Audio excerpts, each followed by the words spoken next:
Yeah, no, it's all right. We can start. So we'll get in the light then, so you can see what's going on. We've read. What Tuyen doesn't know is we've already started the show. You all right?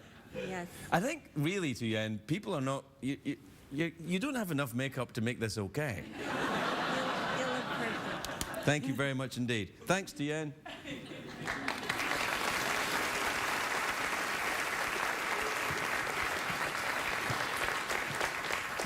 With me, ladies and gentlemen. Are you still reading this book? You were reading this last week. Yeah, I'm a big fan. Big fan. You take a long time to read. Do you have a problem? Yeah, I'm a robot, man. The problem is I can't hold the book. Would you like me to turn the pages for you? Yeah, would you please? Yeah, what page are you on? I was on 53. 53. 53, yeah. 53 of Bob Saget's book, Dirty Daddy. That's right. He says... it's a sad part. Oh, okay, all right. Yeah. Anyway, the show's going to be great tonight because look how much makeup I've got on. Yeah. What I'm surprised at is that you never wear any makeup. Don't you get shiny on camera? Sometimes, but I have no flesh. So there's really no need for makeup. What are you doing there? What are you... Just warming the old testicle. Oh, I see. So, but you're getting it evenly. That's why you're moving back. I just like to get all around the old magical sphere. The old fleshy pendulum.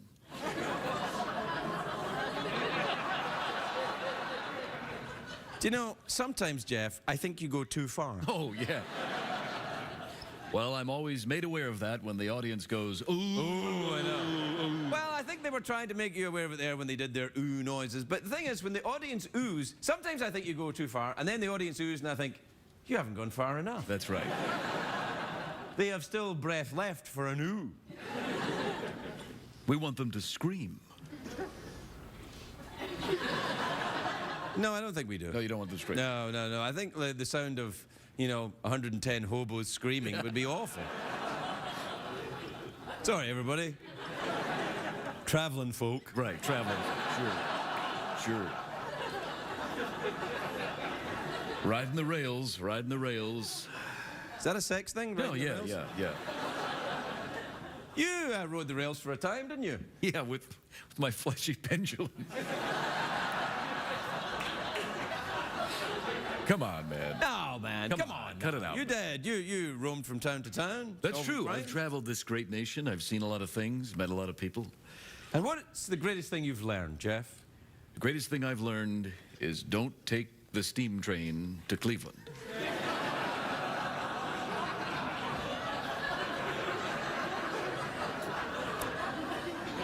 I wish I'd met you earlier. We'll be right back, everyone.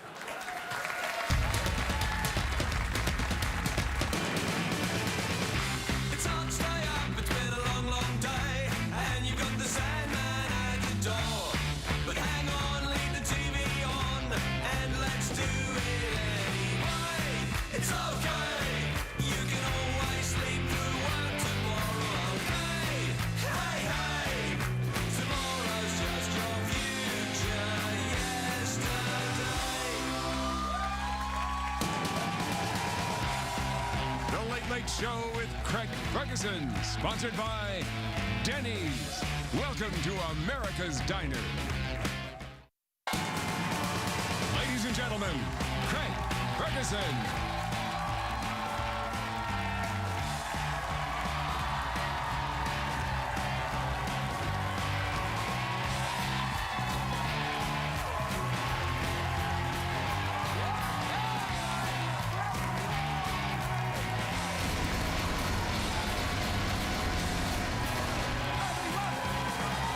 Welcome to Los Angeles, California. Welcome to the Late Show. I'm your host, Stevie Strickland. That's right away.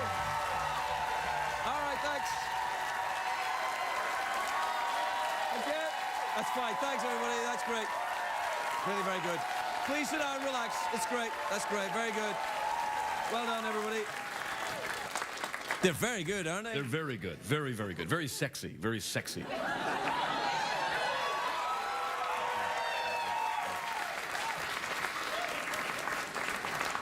I think you're just working the crowd there, Jeff.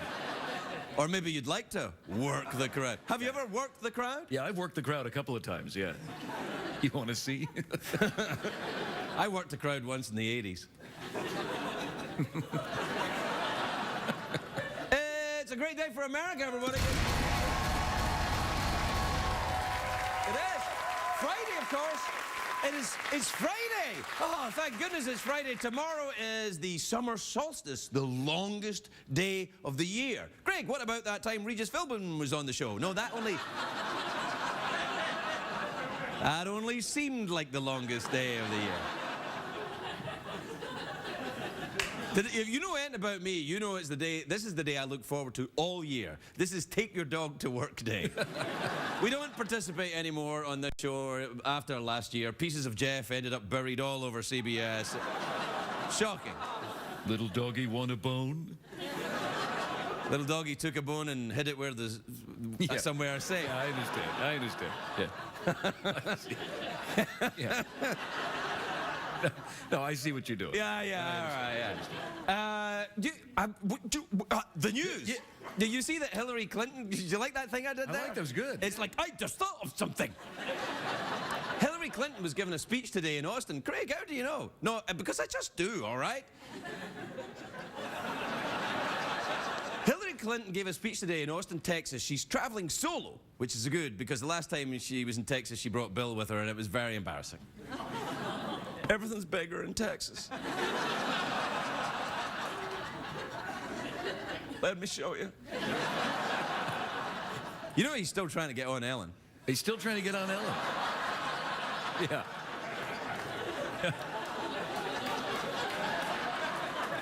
She doesn't seem to be responding. Happy birthday, of course, today to Lionel Richie, who turned 65. 65, Lionel Richie. He's getting up there. He's gone from dancing in the ceiling to rubbing in the ointment. Oh, Craig, shut up.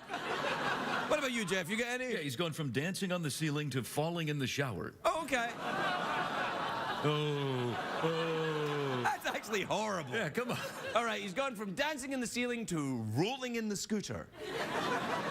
He's gone from dancing on the ceiling to pooping in the diaper. What the hell, Yeah, man? it's my fault. Yeah, I'm just a it's robot. your fault. I'm with the audience. Oh, Jeff. Oh. Yeah, says the guy who just crapped his pants. That's why I was saying, oh. I understand. Big movie open today I'm very excited about. Jersey Boys, based on the Broadway play. It's about the hot musical group that all the kids love today, Frankie Valli and the Four Seasons. It's nice to see a summer movie that doesn't have fireballs and explosions, though, unless you count explosions of jazz hands.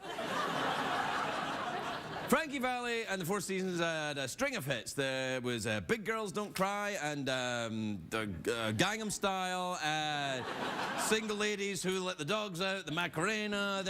But their biggest hit was Big Girls Don't Cry. It came out in 1962, the year I was born. That's why my nickname growing up was Big Girl. To be honest, I don't know how well this movie's going to do. I mean, people in Los Angeles can't relate to a movie about Frankie Valli and the Four Seasons. People in Los Angeles don't have any idea what a season is. It's like, is Kayla season? What's a season? Is that the day it rained?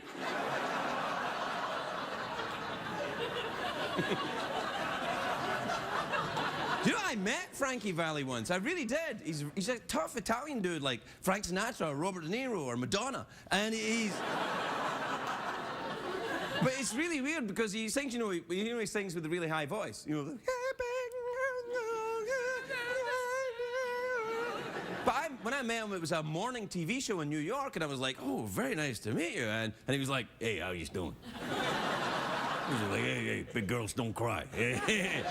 And then as the day goes on, I think his voice gets a little higher and higher. He uses a special technique. I think it's called a lap band around your junk, and he tightens it like. Big girls, big girls, big girls, big girls. Yeah, like that. That's how you tighten it. That's how you tighten the lap band. Yes. The movie... The movie, of course, directed by Clint Eastwood. It's great to see Clint Eastwood back in the director's chair. Instead of yelling at chairs, back in the chair. Oh, Jeff, you should not have said that. How dare you? How dare you? Anyway, when I heard Clint Eastwood wanted to change the story to Frankie Valli and the Four Seasons, he wanted to change it. He wanted to make it Frankie Valli and a lovable orangutan. Yeah. Yeah. Big girls don't... But when I heard Clint Eastwood is directing a musical, I'm like, huh? But listen, Clint Eastwood directing a musical is like the Pope directing a porno. It's like Honey Boo Boo teaching an English class. It's like, you get one? Yeah, it's like Mel Gibson directing a bar mitzvah. Kinda, yeah. It's like, it is. It's like Donald Sterling directing a Medea movie or something like that. Oh, Oh, yeah, I know. Oh, I know. Oh, I'm so bad.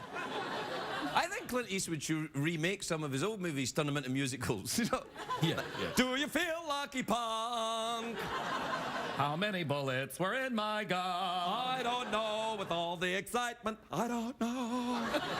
So you have to ask yourself. Do you feel lucky, punk? You'd have to change the titles of his movies. Let's play Clint Eastwood musicals. Yeah, okay. All right, then. The Good, the Bad, and the Sequence. Okay, Dirty Dancing Harry. In the Line of Fire Island. Yeah. Every Which Way But Straight. All right, you win. Come on. That's fine. I can't beat that. That's good. We'll go out on that. I'm going to go see it, though. I'm going to go see it. You going to go see it? Oh, I'm excited. Yeah, he's a great director. Yeah. Frankie Valli's a very nice man. When I met him, he was very nice. Yeah. Did he? Hey, how you doing? Did he do a favor? Yeah, my voice is lower in the morning. Don't worry about it. But then you turn the knob, and then you turn the knob. Big girl, how you doing? I'm ready to go now. I don't. All right, go. Tonight's program is brought to you by an all-new Clint Eastwood musical extravaganza. Craig Ferguson in A Fistful of Fabulous.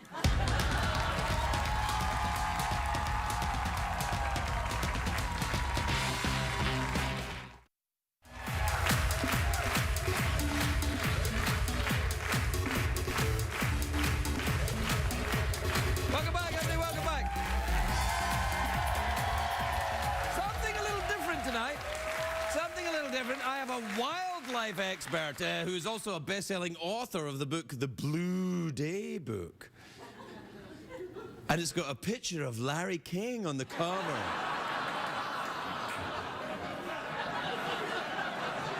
It's just a joke, Larry. I mean, relax. What the hell? Like, it's a relax. Please welcome Bradley Trevor Greive, everybody. Bradley Trevor Greive.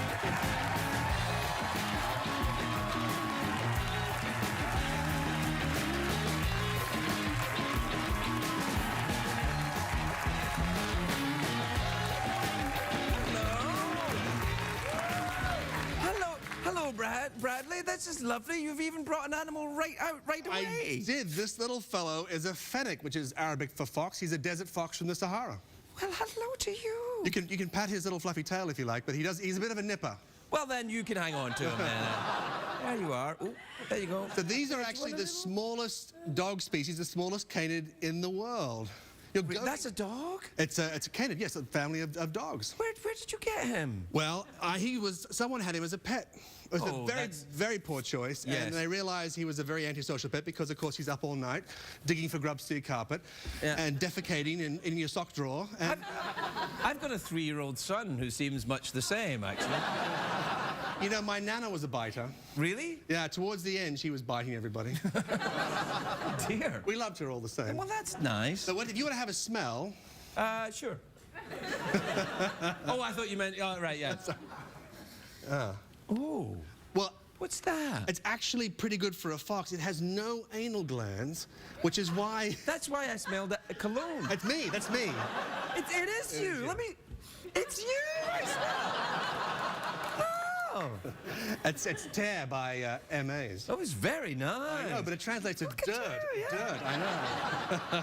Anyway, cute little fellow. Very nice. He has the largest ears ratio to his body of any dog. We call him the gossip fox. He can actually hear creatures under the ground. Hello? Can you hear me? You smell of cologne. Lovely. Can you, do we have more animals to play with? Oh, we have plenty. Let me hand him off because he will scuttle away. He's pretending to be limp, but he will actually scuttle away. Thank you very, very much. Thank you. Thank you, Buster. Careful, he's a nipper. What was his name? Buster. Buster. Oh, well, thanks, Buster. You got another one? I do, right here. Oh, really? Another animal in your... Is that legal? It is. Now, these little guys are from where I come from. These are from Australia. And these are what we call sugar gliders. Oh. They won't hurt you. You can touch them quite freely. Oh. It's quite consensual. Hello. They'll like to climb on you. They can't hurt you. And these little guys, if you have a look here, see this? This is called the patagium. See how it stretches out? Oh, it's like a scrotum. It is... If one was to have a flying scrotum, it would be that. Hello. I like to think of them as sort of chipmunks in velveteen jumpsuits. Do you want to feed him a little grub? Yeah. Oh, no, I don't want a grub. No. You feed him a grub. All right. Oh, they're grubs. Go over there, there's grubs. Let me get... I've got Look, this is for when you're sad. Look. It's a kitten. Oh, no, you hang on to it. It's fine. Yeah. There's a grub right there. I'm worried about the grub. I'll tell you right now, it's not going to end well for the grub. I can tell you. But these are quite interesting creatures. They're not only they're very cute and adorable. Did they start breeding while you brought them out? There seems to be more of it. One of them's pee-peed on the desk as well. That is a common... Which I'd like to say I'd never done that. I was going to say this. I'm sure this desk has been through worse. Yeah, well, look, there's a kitten to cheer you up. And these are nice. What are these, sort of like slow ratty? They're actually marsupials. They have a little pouch, and they're a little bit special. For example, all of these females have twin vaginas, and the males have... The males have a bifurcated penis. They have a double-barreled penis. Well, how do you do? And not only that, it extends their full body length, and they're known to clean their teeth with the tips. It's flossing. You're making this up. You could not make this stuff up. Look, he's climbing onto the book. Oh no, I don't. I daren't in case it shuts on you. Anyway, very, very sweet. And they're lovely. You never see them. They worship me as their king. Clearly. Well, they... Go forth and bite my call. Go, my pretties, go. They're actually moving towards your groin. Have you noticed that? Well, I'm afraid there's only one there, so I think you'd find it very disappointing. Oh, good job on the ground. There you go. Oh, there's a little poop on my desk. There you are. You better take this away. Do you want to take the poop? There you are. There's a little... Thank you very much. I'll just... There we go. There's a little bit of poop for you. Off the ground. Okay. Hang on a second. The poop kind of depressed me. All right, what else we got? Well, we have a little surprise coming out for you in just a minute. All right. And let me just clean off the... So we've gone to North Africa and Australia, and now we're back in North America. I might stand up and watch this one. Wow, that's beautiful. Now, this one you can feed. So this is Gertie. She's a North American porcupine. Hello, Gertie. And if... Do you like one of these? Yes. Really? Now, if you just go with the grain, yes, because there's 30,000 fine quills underneath that fur. As long as you go with it, it's quite lovely. Now, porcupines, of course, everyone's afraid of them. Everyone thinks... Hey, I'm not. Okay. No. Everyone except you. I was afraid of the grubs. Really? Yeah. Do you want one of these, Gertie? That is not the most common response. Do you want one of these? Oh, sorry, you haven't finished your carrot. Terribly sorry. See how gentle she is? She's very slow, very relaxed. They're very amiable. She's lovely. Oh, look at your lovely eyes. Oh, yeah. There are 12 different subspecies of porcupines. North American porcupine, the second largest rodent in the U.S. after the legendary American beaver. Of course. Although they're not as... You know I'm a fan of the American beaver. I have heard that. Yeah.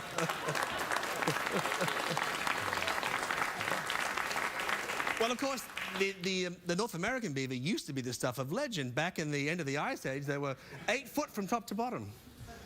Weighed 500 pounds. I know. So Gertie will grow to 35 pounds, and North American porcupines spend a lot of time in trees. They're arboreal, they're up in the tree. I didn't know that. I thought they were shufflers. Well, they shuffle between the trees. Oh, right. They and mix then it go up. the tree. They're up the tree. Right. And I don't know how it was you so successfully wooed your beautiful wife, but Well, it was, yes, go on. if you're seeking intimacy with a porcupine, there's a very narrow window of opportunity. Well, I'm not seeking intimacy. I'm just giving her some carrots. That's how it starts. Oh, really? But what I don't want to give you the wrong idea, darling. She will only come into season for 12 hours a year. Why are you comparing this to my wife? And so you have to be bold. You have to make your feelings known. And what the male porcupines do is they climb up, they do a little bit of a dance on the branch, and then they urinate copiously on her. And that's why she smells like she does. It really does stink, I know, I'm sorry. Well, it smells a bit like pee-pee. But that's interesting because it smells like human pee-pee. We were in the green room for a long time. Well, please send her or come and take Gertie away with you. Gertie or Gerta? I'm sorry. She's a girl. She's a sweetheart. Oh, she is. What a lovely animal. And so is the porcupine. I'm sorry. I was terribly. I don't know. Help yourself. She didn't eat them all. Do you want a carrot? I will. You might want to sit back for this one. Yeah. Okay. Easy, big fella. All right. Thanks, Dave. Okay.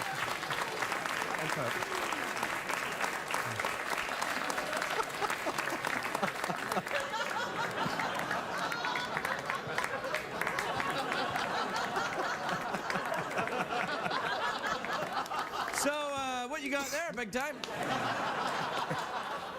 This is a Siberian lynx. This is Boomer. He's about 100 pounds. He's the largest of the lynx, twice as big as your feeble Canadian lynx is. This is a real lynx. Well, I've seen a Canadian lynx, but I'd never seen anything like that. No.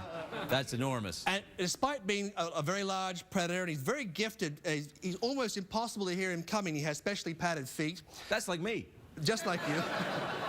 But he's capable of pulling down an animal many times his size. What do they eat? What do they eat? He would eat a horse.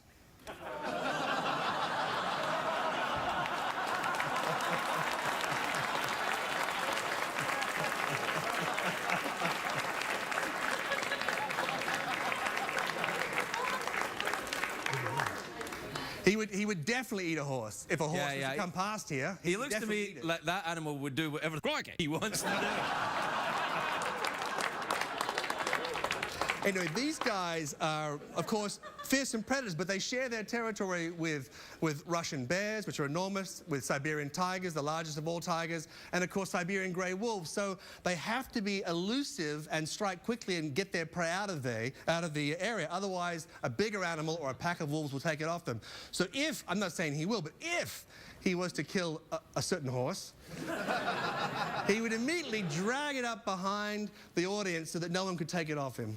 I don't think anyone would try. Bradley, Trevor Greive, everybody. We'll be right back. I hope.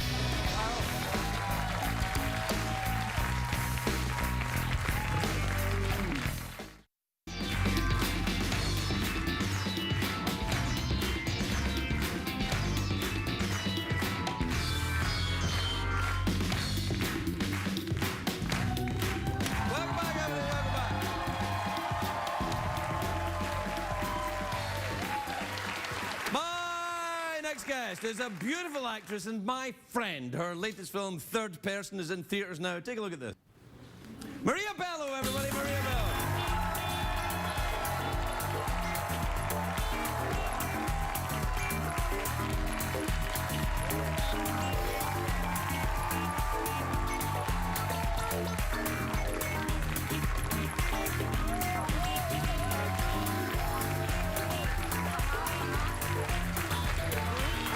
Hey, baby. Hi, everybody.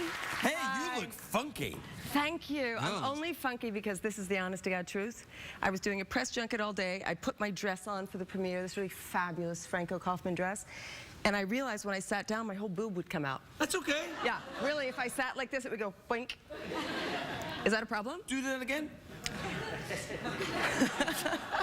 It looks fine to me. I would have no problem with it. But I like what you're doing. I like the kind of like, Thank you. oh, distressed jeans and then fabulous shoes. It's good. How have you been? Better than ever. You don't look any different. You're lying. Well, you I've do- known you for a lot of No, years. you don't look any different at all. I mean, I thought, you know, when you came out with your news, you might look a little different, but you look exactly the same. Different how? Well, I don't know. More flannel, maybe? Shorter hair? Yeah, maybe a little No bit. makeup? No, you look great. Are you okay? Thank you. Better than ever. Good, good. I feel like I'm following in your footsteps because I'm not gay, writing though. I my never book. came out as... Well, no, I haven't. That's the crazy thing. When my New York Times article came out, Right. it was about Jackson and me being sick, and it was about the labels you put on love, and Right. somehow, and I realized that the person I do my homework with, his homework with, the person I sleep with, the person who is my mother, they're all my partners in life, and love is love, whatever love is love. And my son, Hold on a second. This is just for legal reasons. Just for legal reasons. Within the bounds of the law, of course. yes, exactly. Yeah, but, yeah. The only difference in it is our two books is that you ended up in Glasgow on the street naked, and I don't. I end up in other places naked, but not in Glasgow on the street. Not yet. It might be coming. Never say never. Have you ever been to Glasgow? No, will I? Well, then, when you go there first and see if you get out with your clothes on. You're good. What have you been up to then? What's happening? What's going on? You know, I'm going to Italy on... Stop it. Yes! Really? Oh, Bello, of course, your family. Bello family. Hey, what's the coming to go, Hagenabush? Yes, exactly right. Where are your family from in Italy? They're from, my grandmother's from Pesaro on the northeastern seacoast. Do you like that accent? Yeah, it was good there, yeah. Mandela. How's that? They're the That's only good. two things I can say. I know, that's like when anchor people have to say Nicaragua and they say, today in Nicaragua. Or Pakistan. Pakistan, yeah, today in Pakistan. No, there's 16 of us going on a bus. It's my parents' 50th wedding anniversary. Oh, that's adorable. And it's my mom's biggest dream. So we're all going. In our bus, we call it Bello's Bowls. It's based after the meatballs we make in our family, the recipe, Bello's Bowls. Okay. The best meatballs you ever tasted in your life. Well, I've tasted a lot of meatballs, let me tell you. I don't think so. Yes, actually. In Glasgow, there's a Really? huge Italian community in Glasgow. This is absolutely true. So when I was a kid, before restaurants were good in Glasgow, before the Indian and Pakistan community came in and opened up great Indian and Pakistani restaurants, the only good food was Italian food, Italian fish and chips and Italian pastas and stuff. And you could always get good coffee in Glasgow because of the Italian community. So you might end up... Do you understand what he just said? Excuse me. Italian fish and chips. Yeah. What is that? It's Italians making fish and chips. What they do is they get fish and what we would call French fries, and they make them together. I thought until I was about 40 that fish and chips was an Italian dish. Well, now you're a little older. Yeah, I don't know. know that. 52. 52. I've had cameras in my butt. Me too. I had a parasite last summer. Right. No, in your Right. bumpy? In my bump. How did you get that? When I went to Africa, the last time I was on your show, I was going to Africa with my Right. mother and my son's dad, and I knew I was feeling ill on your show. And Maybe you just thought it was the show. right after I got home from Africa, I got really sick and was in bed for a couple of months in the hospital. And Was it like, so it wasn't from Africa then, it was from the show? it was from Haiti. Yeah, exactly. I work in Haiti, so I was there Right. for years and years, and I traveled to Africa, and something, it just sort of built up, all these parasites. Oh, But it was man. great. It was great in a way. It was Did they have to clean you out? Yep. That's a big day, isn't it? Yeah. Big days. Days? Days. So you were on a drip and they were like running stuff through you? All of it. Oh my You Lord. didn't have that? No. You just had the one day? No, I had one day of not eating and then they give you the big Up the trigger. ass. Yeah. No. No? No. It was an oral pill, actually. Really? And then it kicked in and everything left. Dilaudid. Dilaudid? Is that what it's I was dilaudid when it was over, let me tell you that. True. But I wasn't dilaudid during it.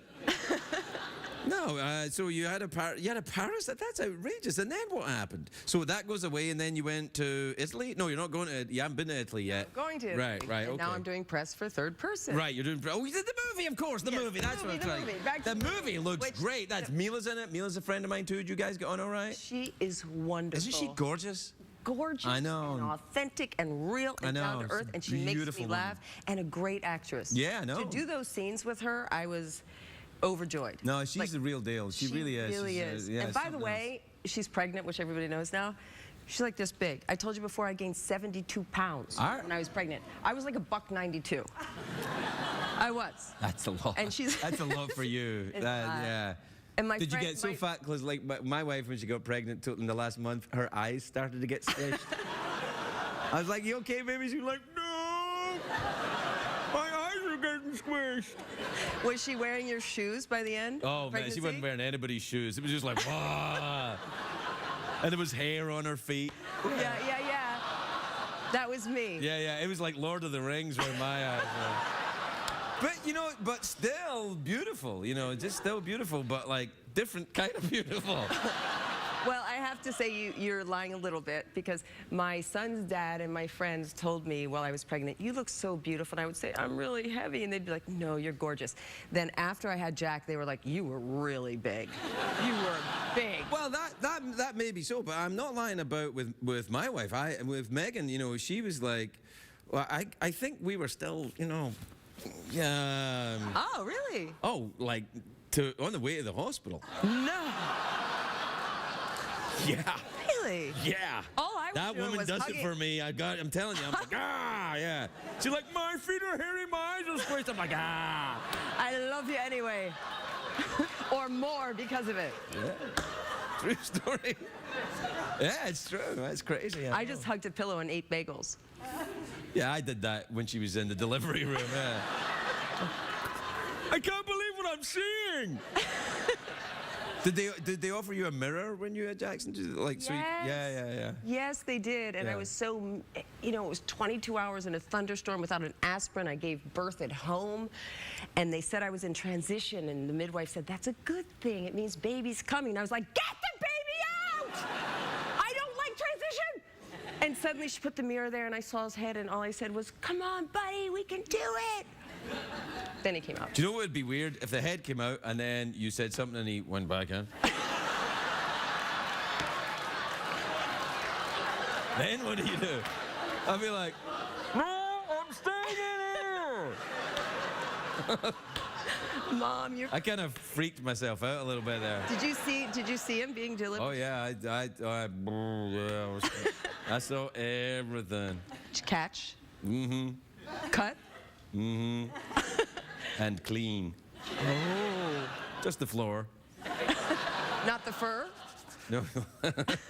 We have to take a break. We'll be right back with Maria Bello, everybody. We'll be right back.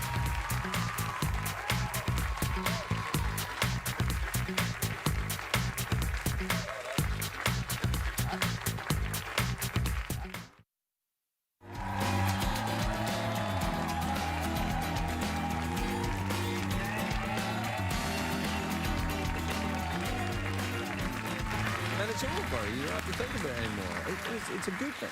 We're back. Oh, sorry. Yeah. Just catching up. Just catching up. Just talking about babies. Not really. We're talking about the inventory process of writing a book about your life, which is it's difficult.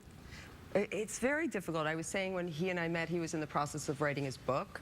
I was writing a novel. Now it's turned into this whole other thing. But it's not a memoir. It's really essays about all the different partners I've had in my life and the lessons I've learned. It is. You know, what I feel about writing these days is like, I don't care if it's, you know, remember that whole James Frey, is it true, is it not true? I was like... $1 Million Baby? Yeah, something like that. Yeah, I like Million Little Pieces. That's right. And people were like, oh, it's not true. And like, Oprah was mad because a junkie lied to her. I'm like, Right. it's kind of what they do, Oprah, you know? And I think that, you know, good writing for me is good writing. I don't care. I agree. I don't care. You know, I mean, I want the truth from, you know, news outlets. But, you know, if it's in a book. Exactly, and we know. all have our own experience And of also, what happened. I guess if you say something is true and it's not true, that's a bit naughty. You know, but only if you're a historian. I agree. Yeah. But I always saw you as an author, really, more than even a talk show host. But I think CBS feels the same way. Really? I think I do too. I think that, you know, if everything had to go away, then writing is what would save my mind, I think. Yeah, I understand. And there's this great quote that I was using, which is, to create a book is to rebirth yourself. Not Yes, to I go think back so. to the baby coming out of my... They know where it comes out. Really, but it's a rebirth somehow. It is. It's a very, in a weird way, it's a very kind of cleansing process, I think. It's like, it can be like that, or it can be like, you know, lancing a boil, depending on what you're writing. Yeah, exactly. You know, I've written stuff that I went, oh, I didn't know that was in me. I'm glad it's not in me anymore. Yeah. But are you worried about your wife, kids, reading stuff that you've been through? I mean, that's No, a my lot of wife and stuff. kids are beautiful, artistic people. They don't care about that kind of thing. And also they know me.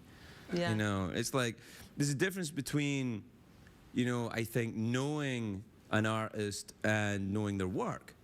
You know, you don't know an artist because you know their work. You don't know somebody's. And look at Richard Wagner, one of the greatest composers ever, a complete tutti frutti. You know.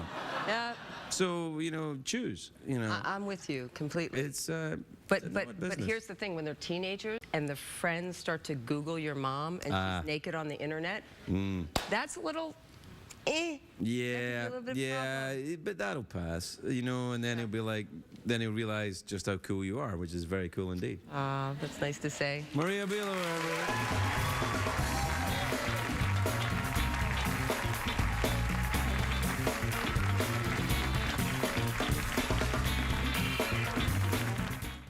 What did we learn on the show tonight, Greg?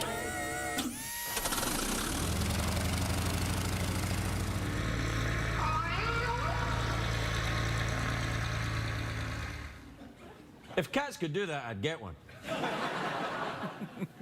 You know, tonight's show left me feeling a little reflective, Jeff. Yeah, that's good. You know, after nearly having my nads torn off by a mountain lion, and then, Yeah. and then, you know, Maria was talking about writing. I think it's time you and I moved on. You want to see other people? No. Oh, With our relationship, we should move on.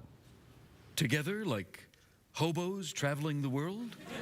Solving crimes? Flying in a plane piloted by a cat? Yes. I would like to fly in a plane piloted by a cat, but only a very clever cat. A very clever cat. Yes. Yes. Did you repeat what I said? I did. To give you time to think of something? That's often what I do. I repeat what you said because I can never understand a word you're saying. Well, that's because of all the Italian fish and chips I've had, Yeah. Jeff.